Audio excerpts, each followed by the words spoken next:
Hello प्यारे बच्चों, कैसे आप सभी। उम्मीद करते होंगे कि बहुत ही स्वस्थ होंगे, मस्त होंगे और ज़बरदस्त तरीके से पढ़ाई को कर रहे हो। अब आप लोगों को लग जाना है 2027 के लिए हम आ गए हैं और फ्री में पूरा सिलेबस 10th का जो है इस चैनल पे चलने वाला है 2027 के लिए। यानी कि आपको 2027 का जो बोर्ड एग्जाम होगा उसमें इस चैनल से आप पढ़ सकते हैं। हर सब्जेक्ट को यहाँ बेहतरीन तरीके से पढ़ाया जाएगा। और आज जो हम लेके आए हैं वो है पहला चैप्टर, अब पहला अध्याय। अब आप लोगों को शुरू हो जाना है, क्योंकि जो आपके बड़े भाई बहन था उसका काम हो चुका है। अब अगला बारी आप लोगों का है। तो पहला चैप्टर जो है उसका नाम है प्रकाश का परावर्तन। क्या नाम है? प्रकाश का परावर्तन। ये भौतिकी का पहला चैप्टर है जिसका नाम है प्रकाश का परावर्तन। सबसे पहले प्रकाश के बारे में जान लेते हैं। प्रकाश है क्या? प्रकाश देखिए वह कारक है जिसकी सहायता से हम किसी वस्तु को साफ साफ देख सकते हैं। यानी सिंपल भाषा में याद रखना है कि प्रकाश उसको कहेंगे कि जिसकी सहायता से हम किसी वस्तु को क्या कर सकते हैं? देख सकते हैं। क्या कर सकते हैं? देख सकते हैं। अगर प्रकाश नहीं रहेगा तो हम किसी वस्तु को नहीं देख सकते हैं। आँख के अलावा किसी वस्तु को देखने के लिए प्रकाश का होना जरूरी है। मान के चलिए आप किसी कमरे में हैं, अगर वो कमरा में अंधेरा है तो आपके पास आँख है, लेकिन किसी भी चीज़ को आप कमरे का अंदर में जो भी वस्तु रखा हुआ है किसी को नहीं देख सकते हैं।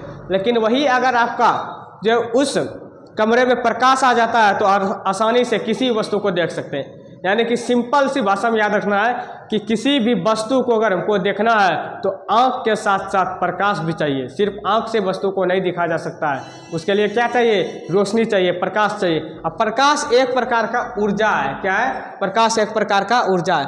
और यहाँ वही जानेंगे प्रकाश का परावर्तन। परावर्तन का मतलब होता है, एक शब्द में अगर समझना है तो लौटना। क्या होता है? लौटना। परावर्तन का मतलब होता है लौटना, टकरा करके लौटना। यानी कि परावर्तन का मतलब लौटना। या प्रकाश का ही लौटने के बारे में पढ़ेंगे, प्रकाश का लौटना।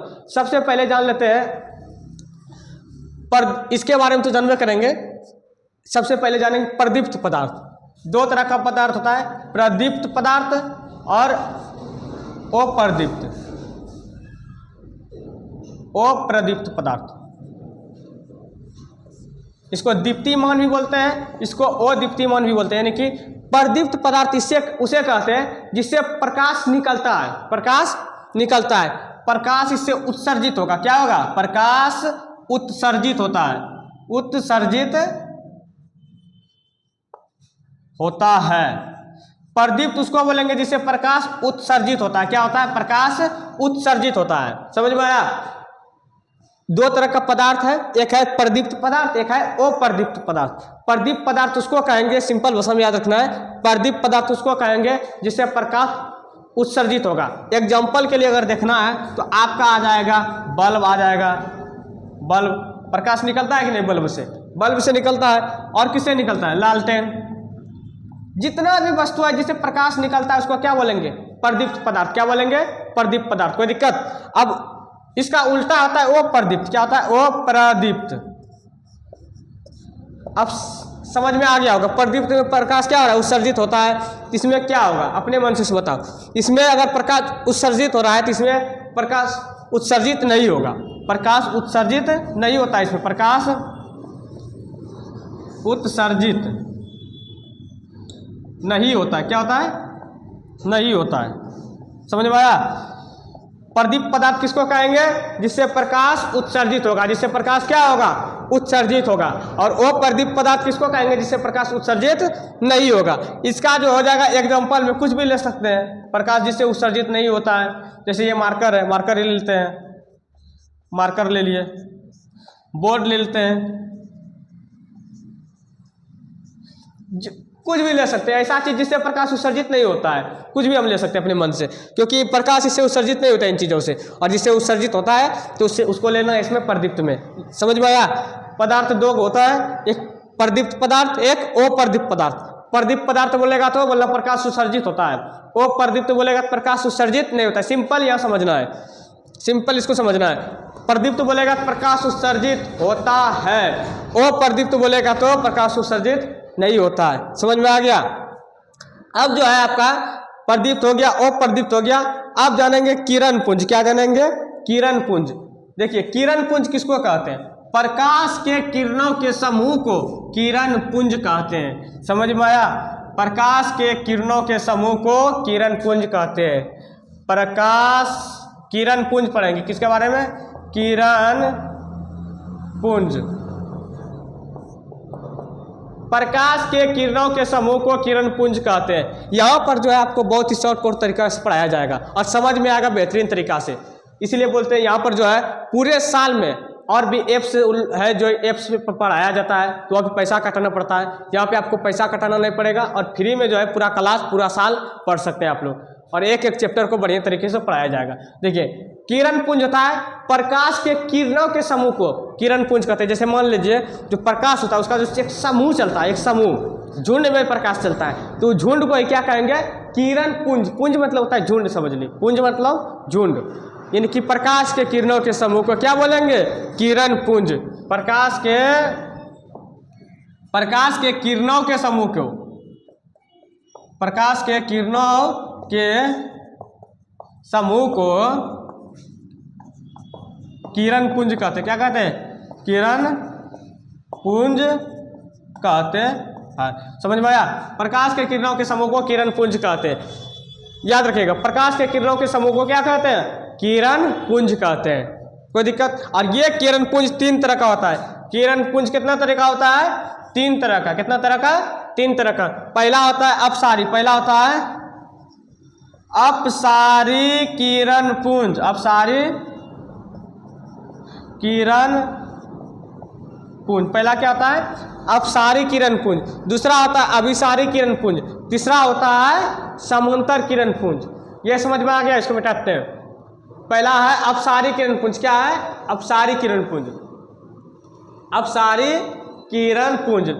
देखिएगा अपसारी किरण पुंज पहला क्या था? अपसारी किरण पुंज। अपसारी, अब इसमें क्या होता है? अपसारी किरण पुंज उसको कहते हैं जिसमें एक बिंदु स्रोत से निकल के फैलते चली जाती है। अपसारी किरण पुंज। इसमें क्या होगा? किरण एक बिंदु से निकलेगी। ये बिंदु है, ये बिंदु देखिए यहाँ बिंदु है, यहाँ से प्रकाश निकलेगी और फैलते चली जाएगी। क्या होगी? फैलते चली जाएगी। इसको क्या बोलेंगे? अपसारी किरण पुंज। समझ में आया? एक बिंदु से निकलेगी प्रकाश और क्या होगी? फैलते चली जाएगी। यानी एक बिंदु निकल करके फैलते चले जाता है, तो इसको क्या बोलेंगे? अपसारी किरण पुंज। क्या बोलेंगे? अपसारी। एक बिंदु स्रोत से निकल के फैलते चली जाती है, उसको क्या बोलते हैं? अपसारी किरण पुंज। समझ में आ गया होगा? इसका उल्टा होता है, दूसरा होता है अभिसारी। क्या होता है दूसरा? इसको लिख देते हैं। इसमें जो लिखेंगे, एक बिंदु स्रोत से निकल करके, एक बिंदु स्रोत से निकलकर, एक बिंदु स्रोत से निकलकर फैलते चली जाती है। क्या होती है? फैलते चली जाती है। समझ में आ गया होगा? एक बिंदु स्रोत से निकल के फैलते चली जाती है। एक बिंदु स्रोत से निकल के फैलते चली जाती है। अपसारी हो गया। अब जानेंगे अभिसारी किरण पुंज। क्या जानेंगे? अभिसारी। दूसरा नंबर हो जाएगा अभिसारी। अभिसारी वो था अपसारी, ये है अभिसारी किरण पुंज। अपसारी किरण पुंज पढ़ लिए, ये अभिसारी किरण पुंज है। इसमें क्या होगा? इसका जस्ट उल्टा होगा। इसमें क्या होगा? एक बिंदु स्रोत पर आकर के, ये बिंदु कैसा है? यहाँ पर सब किरण आके मिलेगी। सब किरण आके क्या करेगी? मिलेगी। यहाँ पे सब किरण आकर के मिलती है। एक बिंदु स्रोत पर आकर किरण पुंज मिलते चली जाती है, उसको क्या बोलेंगे? अभिसारी। क्या बोलेंगे? अभिसारी। कोई पूछेगा किरण पुंज के तरह, किरण पुंज किसे कहते हैं? बोलना प्रकाश के किरणों के समूह को किरण पुंज कहते हैं। ये कितने तरह का होता है? 3 तरह का। पहला होता है अपसारी। अपसारी किरण पुंज में क्या होता है? एक बिंदु स्रोत से निकल के प्रकाश फैलते चली जाती है। दूसरा होता है अभिसारी, उसमें क्या होता है? एक बिंदु स्रोत पे आके प्रकाश मिलते चली जाती है। तीसरा होता है समांतर किरण पुंज। क्या होता है? समांतर। समांतर क्या होता है उसको भी पढ़ेंगे, पहले अपसारी पढ़ लेते हैं। अभिसारी। अभिसारी किरण पुंज क्या होगा? एक बिंदु स्रोत पे आकर के मिलते चली जाती है। एक बिंदु स्रोत पर आकर, एक बिंदु स्रोत पर आकर मिलते चली जाती है। आकर क्या होती है? मिलते चली जाती है। इसमें मिलते चली जाती है। तीसरा है आपका समांतर। तीसरा क्या है? समांतर। तीसरा का नाम है समांतर किरण पुंज। नाम से ही पता चल रहा है समांतर मतलब कौन सी होता है? समानांतर, समांतर। रेल का पटरी कैसा रहता है? समांतर रहता है। कैसा रहता है? समांतर। तीसरा हो जाएगा समांतर किरण पुंज, समांतर किरण पुंज। अब समांतर किरण पुंज किसको बोलेंगे? समांतर किरण पुंज होता है कि एक दूसरे के समान अंतराल में चलती है, यानी कि समांतर किरण पुंज क्या होगा? इस तरह चलेगा, इधर चलेगा, ये एक दूसरे के समांतर चलती है। क्या होती है? समांतर चलती है। समझ में आया? सब अपने अपने समांतर चल रहा है। क्या कर रहा है? सब एक दूसरे के समांतर चल रहा है। इसको बोलेंगे समांतर किरण पुंज। ठीक है। इसमें बोल रहा है कि इस किरण जो है एक दूसरे के क्या चलती है? समांतर। एक दूसरे के समांतर चलती है, समांतर चलती है, यानी कि समान अंतराल पे चलती है। सबका दूरी क्या होता है? समान होता है। समान अंतराल पे चलती है। इसको क्या बोलेंगे? समांतर किरण पुंज। क्या बोलेंगे? समझ में आ गया?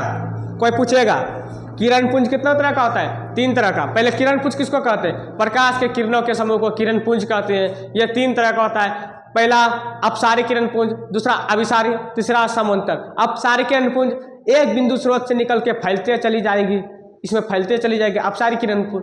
अभिसारी किरण पुंज एक बिंदु स्रोत पे आके मिलते चली जाएगी, उसको अभिसारी किरण पुंज। समांतर एक दूसरे के समान अंतर में चलेगा, यानी कि अंतर बराबर होगा, दूर नहीं, सबका समान अंतर होगा, यानी कि दोनों किरण जो रहेगा दूरी हर जगह क्या होगा? बराबर। रेलवा का पटरी देखना, उसका देखना कि सीधे रहता है, कहीं पर दूरी कटियोटा 1 इंच जो है आगे पीछे नहीं होता है। कटियोटा आगे पीछे होगा, रेल क्या हो जाएगा? पलट जाएगा। तो समांतर एकदम समांतर, कटियोटा इधर उधर नहीं होना चाहिए। वो इधर आएगा तो ये इधर घसकेगा, उसका दूरी बराबर रहना चाहिए। अगर ये इधर गया तो इधर ये भी जाएगा, दोनों पटरी जाएगा, दूरी नहीं बदलेगा।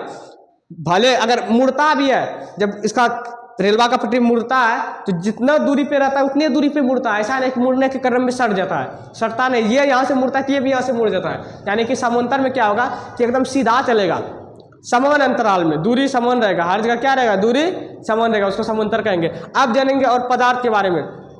ये 3 तरह का किरण पुंज के बारे में पढ़ लिए। अब पदार्थ के बारे में क्या पढ़ेंगे? पहला है पारदर्शी पदार्थ। पहला क्या नाम है? पारदर्शी पदार्थ। पारदर्शी पदार्थ। अब पारदर्शी पदार्थ क्या होता है समझ लीजिए। समझना है, यहाँ पर हर एक चीज को बढ़िया से समझना है।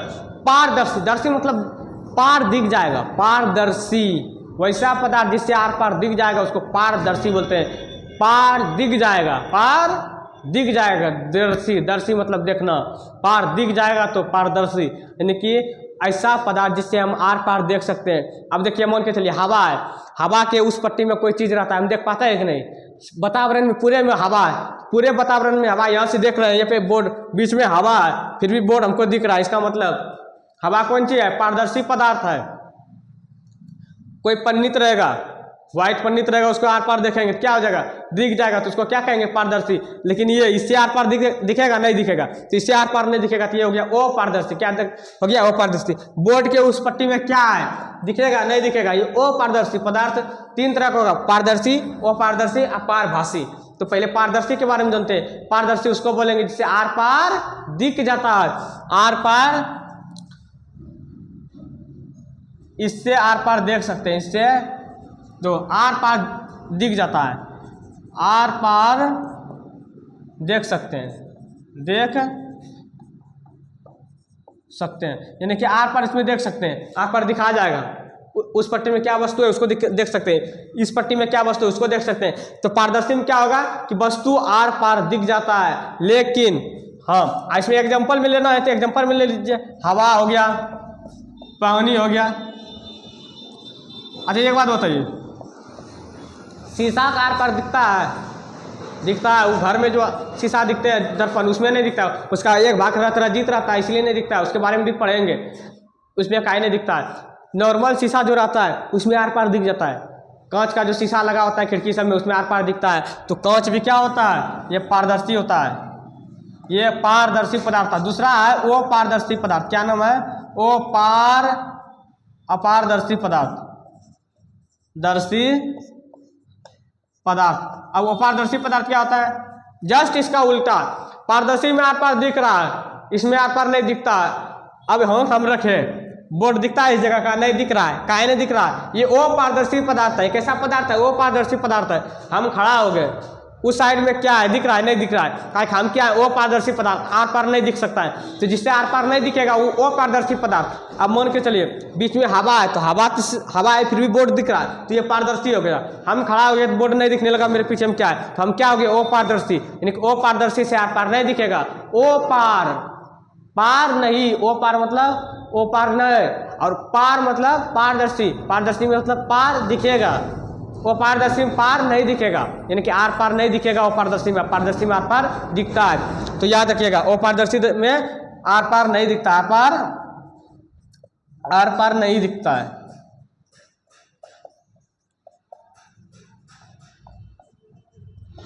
आर पार नहीं दिखता है, समझ में आ गया। पारदर्शी में आर पार दिखता है, वो पारदर्शी में आर पार नहीं दिखता है। पदार्थ पारदर्शी में आर पार दिखेगा, वो पारदर्शी में आर पार नहीं दिखेगा। वो पारदर्शी का एग्जांपल लेना है तो अपने मन से जिस तरह उसमें लिए थे ना, वो प्रदीप्त में अपने मन से उसमें कुछ भी ले सकते हैं, जिससे नहीं निकलता था प्रकाश। बताए थे दो तरह का होता है, एक प्रदीप्त पदार्थ, वो प्रदीप्त पदार्थ। प्रदीप्त में प्रकाश निकलता था, उत्सर्जित होता था, और वो प्रदीप्त में प्रकाश उत्सर्जित नहीं होता था। तो यहाँ पर भी वो पारदर्शी में प्रकाश जो आर पार नहीं होगा, तो प्रकाश आर पार नहीं होगा। कौन कौन ऐसा चीज़ है जिससे प्रकाश आर पार नहीं होता, अपने मन से ले लो। इसमें भी हम बोर्ड ले सकते हैं, बोर्ड ले लिए, और भी कोई ले सकते हैं, लकड़ी ले लिए, जो मन है, मतलब कि जिससे आर पार नहीं होता है, जो दिख रहा है कि मतलब कि आर पार नहीं होगा, तो उस चीज़ हम अपने मन से इसमें ले सकते हैं। तीसरा नंबर में आप लोगों का है पारभासी। क्या है, पारभासी। अब पारभासी क्या होता है, पारदर्शी में तो देखिए कि प्रकाश आर पार हो जाएगा, प्रकाश आर पार हो जाएगा। पारभासी पदार्थ, पारभासी पदार्थ, पारदर्शी में देखे कि आर पार हो गया, आर पार क्या हो गया, प्रकाश आर पार हो गया। लेकिन जब देखे हम उसी चीज को किसमें, वो पारदर्शी में आर पार नहीं हुआ। अब पारभासी कौन सा वाला है देख लेते, इसमें ये बीच वाला भाग है, वो करेगा नहीं होगा, ये नहीं होगा, लेकिन बहुत ही हल्का मात्रा में होगा, हल्का मात्रा में आर पार होगा। इसमें क्या होगा, हल्का मात्रा में आर पार होता है, हल्का मात्रा में आर पार,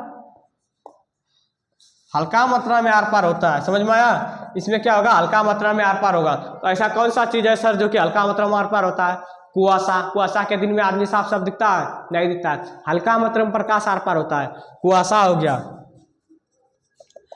कुआसा। और कौन सा चीज है, तेल लगा हुआ कागज, कागज तो ऐसे रहेगा, कागज में तेल लगा देना, धुंधला उस पट्टी का आदमी दिखेगा। तेल लगा हुआ कागज, तेल लगा हुआ कागज। तीसरा क्या था, तीसरा और कोई है, और हो सकता है घिसा हुआ कांच। घिसा हुआ कांच क्या होता है, कांच जो है, कांच में शीशा में तार पार दिख जाता है। अब कांच को लगा देना, उसमें गिट्टी लेके उसको क्या करना, घिस देना, उसके बाद देखना आँख पर धुंधला दिखाई देगा। किस तरह, धुंधला, घिसा हुआ कांच, घिसा हुआ कांच क्या हो जाएगा, ये सब पारभासी है। इस सब से क्या होता है, हल्की मात्रा में प्रकाश आर पार होता है। किसमें होता है, हल्की मात्रा में। याद आया, किस तरह का पदार्थ, तीन गो, पारदर्शी, अपारदर्शी, पारभासी। पारदर्शी में आर पार होगा, और पारदर्शी में प्रकाश आर पार नहीं होगा। अब पारभासी में हल्की मात्रा में होगा। अब मन जिससे आर पार प्रकाश होगा तो उसमें वस्तु साफ साफ हम देख सकते हैं कि नहीं, देख सकते हैं। और जिससे प्रकाश होबे नहीं करेगा आर पार, उसमें वस्तु देख सकते हैं, नहीं देख सकते। जिससे हल्की मात्रा में आर पार होगा उससे वस्तु कैसा दिखाएगा, देखा, धुंधला। कैसा दिखता है इसमें, इसमें दिखता है धुंधला। याद रखिएगा, पारभासी पदार्थ में जब आर पार नहीं होता है, हल्की मात्रा में होता है, इसमें वस्तु कैसा दिखता है, धुंधला। कैसा दिखता है, धुंधला। अब जान लेते हैं इस टॉपिक के बारे में, प्रकाश का परावर्तन। ये इतना सा पढ़ लिए, अब थोड़ा सा पढ़ लेते हैं प्रकाश का परावर्तन। इसको शुरू में ही प्रकाश के बारे में थोड़ा सा बताए थे, इसको टॉपिक को बढ़िया से समझ लेते हैं। प्रकाश का परावर्तन क्या होता है कि प्रकाश का मतलब जिससे हम वस्तु को साफ साफ देख सकते हैं, यानी कि किसी वस्तु पर अगर प्रकाश पड़ेगा तभी हम वस्तु को देखते हैं। एक बात समझिए, अगर अंधेरे में आप हैं, इमेजिन कीजिएगा, अंधेरे में है और आप शीशा में अपना चेहरा देखना चाहते हैं, तो आप टॉर्च जो है चेहरा पे मारिएगा कि शीशा पे? चेहरा पे मारिएगा तब ना शीशा दिखेगा। तो हमको देखना था क्या? अपना चेहरा देखना था। तो चेहरा देखने के लिए कहाँ पर प्रकाश देना पड़ा? चेहरा पे, शीशा पे नहीं। तो जिस चीज़ को हमको देखना है उसी चीज़ पे प्रकाश डालना पड़ता है। तो प्रकाश वह का भौतिक कारक है जिसकी सहायता से हम वस्तु को क्या करते हैं? देखते हैं। ऐसे आईना लेके खड़े थे, चेहरा नहीं दिख रहा था, फेस में जैसे टॉर्च मारे अंधेरा में चेहरा दिखने लगा। इसका मतलब आँख के अलावा क्या चाहिए? प्रकाश भी चाहिए। आँख के अलावा क्या चाहिए? प्रकाश चाहिए, तब जाके क्या कर सकते हैं? वस्तु को साफ साफ देख सकते हैं। तो प्रकाश के बारे में जान लिए। परावर्तन के बारे में बताए थे। परावर्तन का मतलब क्या होता है? लौटना। क्या होता है? लौटना। परावर्तन का मतलब क्या होता है? लौटना। तो प्रकाश का परावर्तन, इसमें क्या होगा? कोई समतल सतह रहेगा, समतल सतह रहेगा, और इसमें प्रकाश आएगा और फिर यहाँ टकराएगा और फिर लौट जाएगा। इसी को बोलते हैं प्रकाश का परावर्तन। प्रकाश आया, टकराया और लौट गया। प्रकाश आया और टकराया और लौट गया। यानी कि प्रकाश जब आती है और समतल सतह से टकराती है, टकराने के बाद लौट जाती है, इस घटना को क्या कहते हैं? प्रकाश का परावर्तन। आपको डिफिनेशन बता देते हैं। जब प्रकाश किसी परावर्तक सतह से, परावर्तक मतलब होता है समतल या परावर्तक बोल सकते हैं, जब प्रकाश किसी परावर्तक सतह से टकराने के बाद, प्रकाश जब परावर्तक सतह से टकराने के बाद वापस लौट जाती है, तो इसी घटना को प्रकाश का परावर्तन कहते हैं। प्रकाश का परावर्तन कहते हैं। अच्छा, एक बात देखिए, आप लोग देखे होंगे जब बच्चा सब होता है, आप लोग भी कभी होंगे बच्चे, अभी तो 9-10 में गए, जब 7वां 8वां खिलाया जाता था स्कूल में, तो वहाँ पर जो था थाली दिया जाता था। और थाली को क्या करते थे बच्चा सब कि सूरज के इधर रख करके मुंह पर के उसका छींटा पड़ाता था। किसका? प्रकाश का। चमकता था थरिया। वो हो गया आईना। शीशा को लेकर के, शीशा को लेकर के ऐसे करते थे, दीवार पे जो है उसका छाप उतारते थे, यानी कि रोशनी का। तो वो कैसे होता था पता है? यही घटना प्रकाश का परावर्तन। प्रकाश आता था थाली पे और थाली में टकराता था और टकरा करके जाकर के इसके फेस पे चमकाते थे। ऐसे कर लेते थे, थाली को ले लेते थे, ऐसे चमकाते थे फेस पे। प्रकाश आया था, उसमें पड़ा और टकराने के बाद वहाँ पर उसके फेस पे ऐसे ऐसे करके चमका रहे थे, फेस पे पड़ता था। और वही चीज़ शीशा से भी करते थे बच्चों में। तो यही सब जो वो कर तो रहे थे इमेजिंग, लेकिन उस समय हम सब सोचते नहीं थे कि ऐसे हो रहा है। लेकिन अब जो है, अब उस सब चीज़ों को क्या करना है? समझना है आखिर हुआ तो हुआ कैसे। पढ़ाई का मतलब यही होता है, हम जानते बहुत कुछ है, जानते बहुत कुछ है, लेकिन कैसे हुआ, कब हुआ, ये सब नहीं जानते। तो वही चीज़ को जानना है, उसका जड़ को पकड़ना है। हम जानते हैं फल जो है गाछ में आ रहा है, खा रहे हैं, लेकिन कैसे फल आया ये चीज़ नहीं जानते हैं। तो वही चीज़ को जानना है, यानी कि जड़ को पकड़ना है। जड़ को, पहले गाछ आया था, पहले जड़ हुआ था, जड़ से गाछ हुआ और गाछ से तब फल आया। यानी कि पहले जड़ पकड़ना है। यहाँ क्या करना है? पढ़ाई का मतलब जड़ पकड़ना। और जड़ पकड़ा गया, जड़ मजबूत, तो कत्तो हवा आंधी आएगा, कुछ नहीं होने वाला है। तो जड़ को क्या करना है? मजबूत करना है यहाँ पे। तो जान तो बहुत कुछ रहे, लेकिन उन सब चीज़ों को अब जो है समझना है कैसे हुआ। तो समझ में आ गया प्रकाश का परावर्तन। प्रकाश का किरण परावर्तक सतह पे आएगा, टकराने के बाद लौट जाएगा। प्रकाश का किरण परावर्तक सतह पे आएगा और टकराने के बाद क्या हो जाएगा? लौट जाएगा। इसी को क्या बोलते हैं? प्रकाश का परावर्तन। प्रकाश का परावर्तन। ये जो आ रही है इसको आने वाली किरण को बोलते हैं आपतित किरण। क्या बोलते हैं? आपतित किरण। ठीक है, ये किरण है, प्रकाश का किरण है। समझ में आया? ये किरण है प्रकाश, ये आ रही है और ये जा रही है। तो आने वाली किरण को आपतित किरण, और जाने वाली लौट के जा रहा है ना, परावर्तन के बाद नहीं जा रहा है, तो इसको परावर्तित किरण क्या बोलते हैं? परावर्तित किरण। समझ में आ गया? जब प्रकाश की किरण किसी समतल सतह से टकराने के बाद वापस लौट जाती है, तो इस लौटने की घटना को प्रकाश का परावर्तन कहते हैं। जब प्रकाश की किरण किसी परावर्तक सतह से टकराने के बाद वापस लौट जाती है, तो इस लौटने की घटना को प्रकाश का परावर्तन कहते हैं। और आने वाले किरण को आपतित किरण, लौट कर टकराने के बाद लौट जाने वाले किरण को परावर्तित किरण। और यहाँ पर जो है एक लम्ब खींचेंगे। क्या खींचेंगे? लम्ब। याद रखिएगा, इसको कहेंगे अभिलम्ब। क्या बोलते हैं? अभिलम्ब।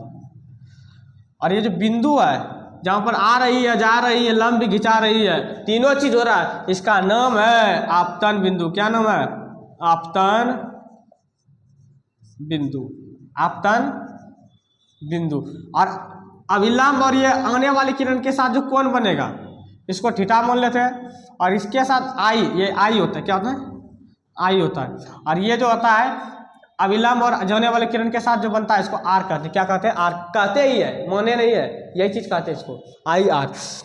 इसको आई मान भी सकते, कोई दिक्कत नहीं है, लेकिन आई और आर के द्वारा इंगित इसको किया जाता है। ठीक है, आने वाले किरण के साथ आपतित किरण के और अविलंब से बना कोण को आपतन कोण कहते हैं। इस कोण का नाम भी होता है, इस कोण का नाम होता है आपतन कोण। क्या नाम होता है? आपतन कोण। आपतन कोण। और इस कोण का नाम होता है परावर्तन कोण। परावर्तित किरण से बना है तो परावर्तन कोण। क्या हो जाएगा? परावर्तन कोण। समझ में आया? देखो, जब प्रकाश की किरणें किसी समतल सतह पर आती है और टकराने के बाद लौट जाती है तो इस लौटने की घटना को प्रकाश का परावर्तन कहते हैं। आने वाली किरण को आपतित किरण कहते हैं, टकरा कर लौट जाने वाले किरण को परावर्तित किरण कहते हैं। आपतित किरण और अविलंब, ये दोनों से बना हुआ कोण जो है, आपतित किरण और अविलंब से जो कोण बना है इसको आपतन कोण कहेंगे। क्या कहेंगे? आपतन कोण। और परावर्तित किरण और अविलंब से जो कोण बनता है उसको परावर्तन कोण कहते हैं। आपतन बिंदु किसको कहेंगे? आपतित किरण जिस बिंदु पर आके मिलती है, आपतित किरण जिस बिंदु पे आके मिलती है उस बिंदु को आपतन बिंदु कहते हैं। क्या कहते हैं? आपतन बिंदु। यहाँ तक कोई दिक्कत नहीं, डिफिनेशन इसी में है। आपतित किरण बोलेगा किसी समतल सतह पे आने वाले किरण को आपतित किरण, परावर्तित किरण का डिफिनेशन बोल देते हैं। समतल सतह से टकरा के वापस लौटने वाली किरण को परावर्तित किरण कहते हैं। इसका डिफिनेशन हो गया। अविलंब, किसी समतल सतह पे खींचे गए लंब को अविलंब कहते हैं। आपतन बिंदु, आपतित किरण समतल सतह के जिस बिंदु पर आकर मिलती है उसे आपतन बिंदु कहते हैं। आपतन कोण का डिफिनेशन बता रहे हैं। आपतित किरण और आपतन बिंदु पर खींचे गए अविलंब से बना कोण को आपतन कोण कहते हैं। परावर्तन कोण का डिफिनेशन, परावर्तित किरण और आपतन बिंदु पर खींचे गए लंब से बना कोण को परावर्तन कोण कहते हैं। ठीक है, ये हो गया। प्रकाश का परावर्तन का डिफिनेशन लिखना है बढ़िया से, तो इसको बता देते हैं। जब प्रकाश की किरण किसी समतल सतह पर आकर टकराती है और टकराने के बाद वापस लौट जाती है तो इस घटना को प्रकाश का परावर्तन कहते हैं। ये डिफिनेशन था प्रकाश के परावर्तन का। अब जो है हम जानेंगे प्रकाश का परावर्तन का कितना नियम है। प्रकाश का परावर्तन का 2 नियम है। पहला नियम है कि आपतित किरण, परावर्तित किरण और आपतन बिंदु पर खींचा गया लंब तीनों कहाँ पर है? एक के समतल में ना है कि नहीं? आपतित किरण और परावर्तित किरण और आपतन बिंदु पर खींचा गया अविलंब तीनों एक समतल में होता है। ये पहला नियम। आपतित किरण, परावर्तित किरण और आपतन बिंदु पर खींचा गया लंब तीनों एक समतल में होता है।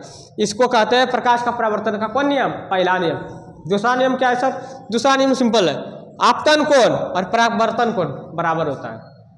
आपतन कोण और परावर्तन कोण बराबर होता है। समझ में आ गया? प्रकाश के परावर्तन के क्या नियम? 2 गो। पहला नियम है कि आपतित किरण, परावर्तित किरण और आपतन बिंदु पे खींचा गया लंब तीनों एक समतल में होता है। दूसरा है आपतन कोण का मान परावर्तन कोण के मान के बराबर होता है। ये प्रकाश का परावर्तन था और इसका पूरा जो है अभी पूरा चैप्टर खत्म नहीं हुआ है, लेकिन बहुत दूर तक हो गया है। अब जो है जितना बचा हुआ है अब अगले क्लास में इसको जानेंगे। तब तक के लिए आप लोगों को स्वस्थ रहिए, मस्त रहिए और ज़बरदस्त तरीके से पढ़ाई को करते रहिए।